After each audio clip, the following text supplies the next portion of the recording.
Hello everyone, আমি makeup artist Swati. আজকে আমি এই পার্টি লুকটি কিভাবে করেছিলাম সেটারই গল্প চলো তোমাদের সাথে শেয়ার করি।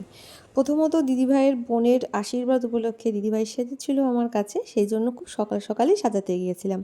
মানে ধরো এই 7:30 পৌনে 8টা নাগাদ দিদিভাই সাজতে বসেছিল আমার কাছে। আর সাজার সম্পর্কে দিদিভাই সব কিছু সুন্দর করে অ্যারেঞ্জ করে রেখেছিল, শাড়ি গহনা সব কিছু। কিন্তু দিদিভাই যেহেতু এখানে থাকে না, সেজন্য ওই শাড়ির সাথে ব্লাউজটা দিদিভাই যেখানে বানাতে দিয়েছিল ব্লাউজটার সময় মতো আসেনি, সেই কারণে দিদিভাইয়ের একটু মন খারাপ হয়ে গেছিলো।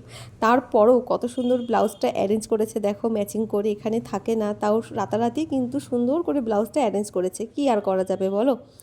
তাই সেটা নিয়ে একটু দুঃখ প্রকাশ করছিল যে আমি কত সুন্দর ভেবে রেখেছিলাম, দেখো সেটা আর হলো না। আমি বললাম কি আর করা যাবে, আমাদেরকে তো মানিয়ে নিয়েই চলতে হবে। যাই হোক, প্রথমত হচ্ছে দিদিভাই আমাকে বলে দিয়েছিল সে কীরকম সাজতে চায়, মানে একদম সকালবেলায় যেহেতু, সেজন্য সব কিছু খুব লাইটের মধ্যে হবে। আর আমাকে একটা কথা বলেছিল, আমার যেন মেকআপটা লং লাস্টিং হয়, মানে যেন এরকম না হয় যে ফুটে ফুটে উঠছে বা ভেসে ভেসে উঠছে। বুঝতেই পারছো এখন গরম।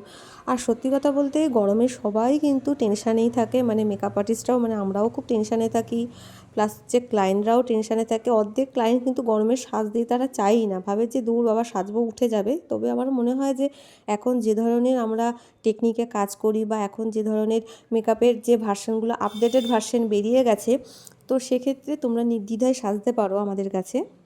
মেকআপ কিন্তু উঠে যাওয়ার কোনো সম্ভাবনা নেই।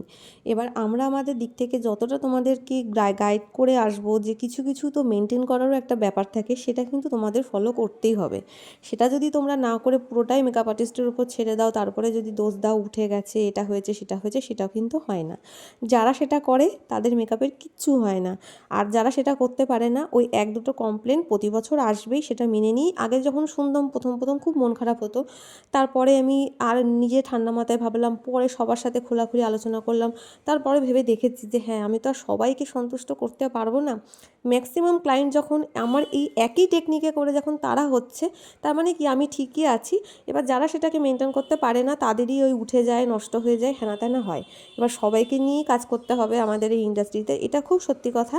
যারা এটাকে মেনটেন করতে পারে বা আমাদের কথা শুনে রাখে, তাদের মেকআপের কিচ্ছু কিচ্ছু হয় না, এটা একদম 100% গ্যারেন্টি। এবার কিছু ক্ষেত্রে কি ভুল আমাদের থাকে না, হতেই পারে, সেটা কাজ করতে গেলেই ভুল হবে, ভুল থেকেই আমরা শিক্ষা নিই। একদম কেউ বলতে পারবে না যে আমি 100% সঠিক।